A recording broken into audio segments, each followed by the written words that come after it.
हिमाचल प्रदेश विधानसभा के शीत सत्र की कार्यवाही शुरू होने से पूर्व भाजपा विधायकों ने जॉब ट्रेनी पॉलिसी को लेकर प्रदर्शन किया।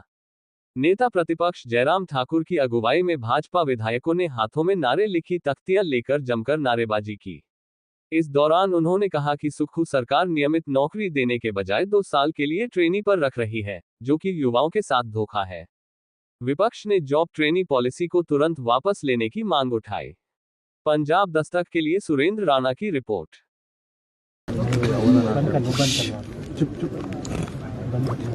देखिए, कांग्रेस पार्टी की ओर से 10 गारंटियां दी गई थी और 10 गारंटियों में से एक बहुत बड़ी गारंटी एक ये भी थी कि हिमाचल प्रदेश में बेरोजगारी को खत्म करेंगे, बेरोजगार नौजवानों के लिए नौकरी देंगे। कैबिनेट की पहली बैठक में 1 लाख नौकरियां निकाल दी जाएंगी और 5 साल में 5 लाख नौकरियां दी जाएंगी। सरकारी नौकरियां, पक्की नौकरियां, 58 साल वाली नौकरियां, पेंशन वाली नौकरियां। ये सारी बातें हम एक बार नहीं अनेकों बार हमने भाषण में सुनी और उसके बाद सरकार बनने के बाद भी इस गीत को कांग्रेस के मुख्यमंत्री के साथ उप मुख्यमंत्री और मंत्री सभी नेता दोहराते रहे कि नौकरियां देंगे, नौकरियां देंगे, नौकरी देंगे। और आज 3 वर्ष का कार्यकाल कांग्रेस पार्टी का पूरा हो गया।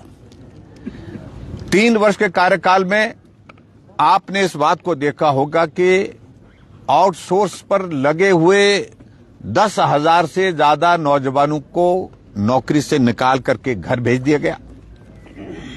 स्टाफ सिलेक्शन कमीशन हमीरपुर अभी तक 3 साल बीतने के बावजूद भी भर्ती की प्रक्रिया शुरू नहीं कर पाया। अभी तक हिमाचल प्रदेश में 3 साल के कार्यकाल में अगर नौकरियां नौजवानों को मिली है, वो नौकरियां हैं जो भारतीय जनता पार्टी की सरकार के दौरान पोस्टें क्रिएट की गई थी, बजट प्रोविजन किया गया था, सिलेक्शन का प्रोसेस शुरू किया गया था और उसके बाद उन नौजवानों को प्रोसेस के बाद नौकरी मिली। वर्तमान सरकार का क्या योगदान है? और यहां तक कि जो नौकरियों के लिए हमने प्रोसेस शुरू किया था, इंटरव्यू हुए थे, बहुत सारे अभी तक जो है उनका 3 साल का कार्यकाल बीतने के बावजूद भी अभी तक नौकरियां जो उनको नहीं मिल पाई है, उनके रिजल्ट नहीं निकल पाए। और ऊपर से नई सोच के साथ व्यवस्था परिवर्तन के दौर में जॉब ट्रेनिंग एक नई पॉलिसी की शुरुआत करने की बात कही गई। और उसका अभिप्राय क्या है? पूरा नौजवान इसको जानना चाहता है कि 2 साल की नौकरी और उसके बाद फिर टेस्ट, फिर उसमें अगर वो उत्तीर्ण होते हैं, उसमें पास होते हैं, उसके बाद आगे की नौकरी पर विचार करेंगे। ये सारे प्रश्न जिसका जवाब हिमाचल प्रदेश की सरकार, सुक्खू जी और उनके मंत्री ना विधानसभा के अंदर दे पा रहे हैं, ना ही विधानसभा के बाहर दे पा रहे हैं। और तरीके के निकाले। नेताओं के नाम से आउटसोर्स एजेंसी जो है भर्ती के लिए जो है वो एक नया काम शुरू किया है। नेताओं के नाम से, नेताओं के बेटों के नाम पर, और उसमें भर्ती होने से पहले नौकरी आउटसोर्स में मिलेगी, 8,000 9,000 रुपए उसमें पैसा मिलेगा और उसमें नौकरी का इंटरव्यू होने से पहले पैसे मांगे जा रहे हैं। पैसे लोगों ने दिए भी।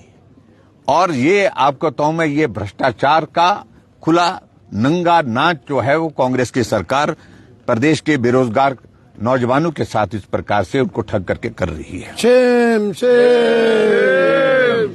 पुलिस की भर्ती हुई और उस पुलिस की भर्ती में जिन बच्चों ने, हमने नहीं, जो बच्चे एग्जाम देने के लिए एग्जामिनेशन सेंटर के अंदर थे, उन्होंने कहा कि मास चीटिंग हुई है, सीसीटीवी बंद कर दिए गए और नॉन ऑपरेशनल कर दिए गए और उसमें लिखित रूप से उन बच्चों ने शिकायत की है। लेकिन उस सारी चीज को धमकी दे करके, दबा करके उस भर्ती को कि भाई ये भर्ती में गड़बड़ नहीं हुई है, ऐसा प्रयत्न करने की कोशिश सरकार की ओर से हो रही है। सही मायने में वो इंटरव्यू उसी वक्त रद्द होना चाहिए था नए सिरे से इंटरव्यू की प्रोसेस होनी चाहिए थी। ये बाहर के लोग कोई आरोप नहीं लगा रहे थे, जो बच्चे एग्जाम दे रहे थे, मास कॉपिंग हुई है उसमें। इस तरह से बहुत सारे प्रश्न हिमाचल प्रदेश में वर्तमान में कांग्रेस की सरकार के ऊपर है। और खासतौर से जो नौजवानों के लिए कहा था कि हम कॉर्पस फंड बनाएंगे, वो कहां गया? कितने बच्चों को उसमें लाभ मिला है? कितने नौजवानों को उसमें जो है अपने रोजगार और रोजगार के साथ साथ स्वावलंबन की दृष्टि से अपने पांव पर खड़े होने के लिए अपॉर्चुनिटीज दी? ये भी बहुत सारे प्रश्न हैं।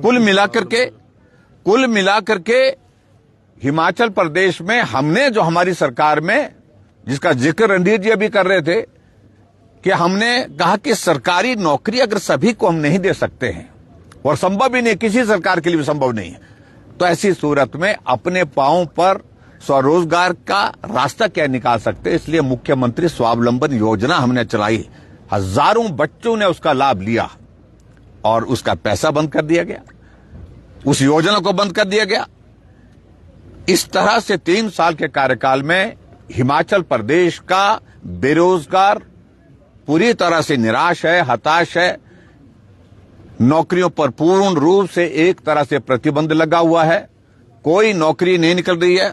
और नौकरियां अगर देने की अगर बात आई तो आउटसोर्स पे कुछ लोगों को, आउटसोर्स के अलावा एक मित्र एक शब्द ऐसा निकाला है, और जिस मित्र के नाम से सारी भर्तियां शुरू हो रही है, चाहे वो वन मित्र है, चाहे वो पशु मित्र है, आगे मालूम नहीं कौन कौन से मित्र होंगे, नियमित नहीं होंगे। और उसमें भी उनके लिए कोई पॉलिसी नहीं है, नियमित होंगे नहीं वो। इसलिए वो बच्चे यहां पर आकर के, यहां पर चाहे वो हमारे जल शक्ति विभाग के थे, चाहे वो हमारे पीडब्ल्यूडी डिपार्टमेंट के थे, वो बच्चे आए थे, उनको मिलने का समय नहीं दिया, बहुत मुश्किल से समय दिया, उनकी बात अनसुनी कर दी गई। उनके बारे में सोचना चाहिए।